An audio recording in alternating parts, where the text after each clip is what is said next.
Sleepy Hollow Season 4, Episode 11, Way of the Gun. I gotta say, this is, going from I think the last time I said this was probably the episode when they actually, killed the Headless Horseman and they thought Dreyfuss died and he became, immortal. Then I thought, that's a great episode. That could easily have been a mid-season finale. All the heroes think they killed off the villain, but we find out that he comes back to life as an immortal. What's going to happen from there? You could easily make that a mid-season finale. This episode, they bring in Molly from the future, and they turn Ichabod Crane, of all people, into one of the four horsemen. That's some season finale type stuff. That was just amazing to me. I was like, that is a season finale type episode. I mean, the rest of the episode was normal because it just seemed like it was kind of typical. It was like, alright, we have them building up towards stopping Dreyfuss. They know the plan. They know what they're looking for because eventually they come across this woman, Lara. And she's interesting. At first it's like, alright, we have Jenny fighting against this random person, and it's like, what the heck is happening? She ends up defeating her, and then they have this little line in there where it's like, it seemed like she knew my moves before I was even going to do them. As simple as that. I'm like, okay, she could just be good at martial arts. It's magic. She could literally be clairvoyant. That wouldn't be that crazy. Oddly enough, now that I think about it, I guess technically she is. Oh crap, that's why it was. I was thinking that maybe she just knew ahead of time because it was Molly, so of course Ginny trained her in the future, but now it makes more sense that she literally did know what her moves were going to be because Molly's clairvoyant. So I guess that makes sense now that I think about it. But I thought it was really cool. I was like, alright, that's interesting. We have this character who comes in, and it was like, what the heck? They just have a villain to go up against. It kind of starts off as this random person. We kind of know who's working with Dreyfuss, so this is just some girl out of nowhere. And then it starts to get a little bit deeper. We, of course, have our typical flashback. Ichabod mentions the barn and stuff, and they go back to it, and it's completely rebuilt, which was a pretty funny scene. It was like, I definitely saw this place burn down before my eyes. And then the people come out talking about fancy foods, and they try to get, a look around the location, which was really funny. When the animal was like, I'm an agent. It's like, oh, Michelle Obama and her family just ate here last week. It's like, oh, let me just close this because I got nothing on that. So I thought that was a nice, funny sequence. But of course they go around and they see this girl again. And it's like, all right, what's your deal? What's happening? Like, who are you and what do you really want? And then Job shows up. And it turns out that this girl is not working with Dreyfuss. She's not like some random carrier to, get these items for him. She's actually doing her own thing, fighting against the villains as well, because she sees Job, and she pulls out a Chronos crystal, like a time crystal, so she sends him flying, and he's sent away, and they end up getting this item from her, which ends up being the totem for the last horseman, which is war. So they pull out this super cool looking flintlock. I don't know why it was a flintlock of all things, but it was awesome. I just find that weird that such a modern weapon, considering, it's not that, flintlocks aren't really that old, for that to be the totem of war, I just thought was kind of funny. Like, that's not ancient, or, that's just kind of old. That's not really an ancient item. So I just thought it was kind of funny, but it looked really cool, like a silver flintlock, so I was like, that's pretty awesome. So they end up getting the totem. They find out that this girl's name is Lara, and so they kind of end up working with her, kind of talking to her at least. And of course things end up falling apart and she escapes with the totem. And her plan is to actually destroy it. And she's super close. And she was like right there with the blue flames and everything. And like right as it's in midair, here comes Job with his demon powers and he just, pulls it backwards and sends it straight to Dreyfuss. So they end up with the totem. We have, Ichabod and Diana going towards them. So, all these characters are together. And that's when things start to get a little bit intense because we start to learn more about Lara, and there's certain things that they start to say, and I'm like, once she said, of course, or once Dreyfuss says like she'll cease to exist, I was like, she's from the future. I didn't think it should have dawned on me instantly that it would be Molly of all people, but I guess it's because we've seen visions of the future with young Molly. It just didn't occur to me that that would be her, like even further than the dreams we've seen of the future. This is already like 10 years past that. So it was kind of interesting with that idea. At first, I legitimately just thought, this is just some random person from the future who joined, basically, a magical resistance against Dreyfuss. And I thought that made sense. And then it got even cooler because it ended up being Molly, and she talks to Diana and says that the last time she actually saw her was during the theater at the beginning of the episode. And I thought that was really cool, which is also a funny sequence when that boy said the line and Ichabod just jumped up. But that was a really good scene, and they revealed that that's Molly from the future, and that explains why, she has so many magical talents, and she knew, how to fight against Jenny, which probably does partially encompass her actually having trained with Jenny. But although that's hard to say, considering the images of the future that we saw were still really young Molly, so it's kind of hard to say. It probably was the clairvoyant thing, but it was just really good. I was like, that's really cool. And we find out that Diana, kind of her reasoning for not being a part of these visions of the future, even though we don't see anyone but Ichabod and Molly, but the reason that she wasn't there is because Diana was the horseman of war, and I thought that was really cool. So that was a great sequence, and then, they have their talks and stuff, and I'm like, of course, where's this going? Because when you have a villain that you can't kill, where do you go from there? Like the villain has to win in that circumstance. Like, there's no logical way out of that because everyone else is split up. Like, Jake and Alex were totally separated, and Jenny came in to save them after they got caught and they were in the house. So the three of them were on their own the whole episode, and it's like, man, something's going wrong, and they're talking about going to, I'm assuming that's kind of where they're headed first, is like going to the base. So it was just like, all right, well, there's no way they're going to make it because they're in it seemed like they were in completely different areas, although admittedly they were just in the forest. They easily could have crossed paths and just been like, yeah, we're all close together. But I just assumed like they have to be very separated. So there's no way that this can play out. And as soon as Dreyfuss aims at Diana, Ichabod jumps in the way and he becomes the horseman of war at the end. And like he transforms and everything, and he gets the suit of armor.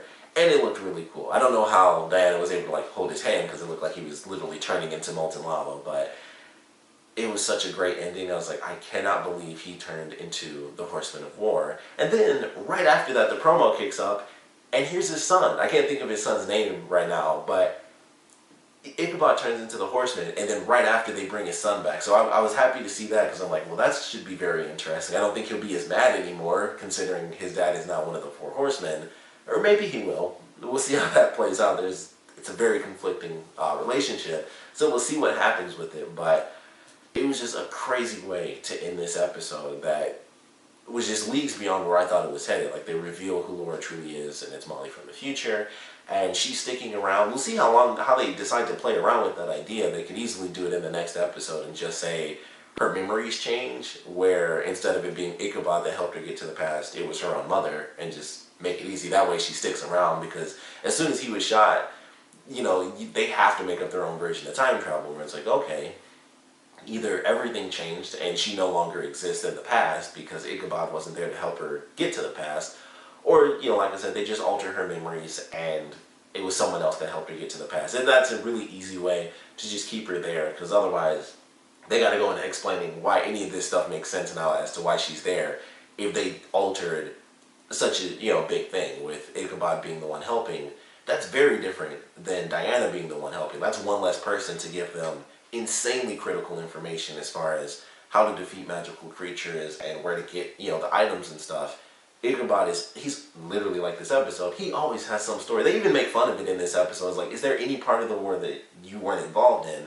So he's always got some flashback story to tell them that leads them to the next step of the story. That's a very different timeline than he becomes the horseman and Diana is there with severe lack of experience. The least amount of experience out of all the characters dealing with this crazy war that they're in. So they got to do a little bit of explaining, or they don't. I mean, it's a TV show; it doesn't really matter that much. But it was a great way to end the episode. They touch a little bit on the relationship aspect for Alex and Jake, which I thought was pretty interesting. And Jake doesn't get it. He just doesn't get what's really happening. But great segment where I thought they killed Alex next to him. That really got me for a second, and then we see that it was just him being manipulated mentally, and I was like, thank goodness, because that was, like, there was no lead up to that either, because I was like, he, like, sizzled his back a little bit, and then he just snapped her neck. I was like, that was, like, 18 degrees more than what he just did to him, and it just was like, okay, I'm gonna hurt you a little, and then boom, I'm killing her, and she's gone now. So I was like, that is not at all what I was expecting, considering that was, like, the first bit of torture.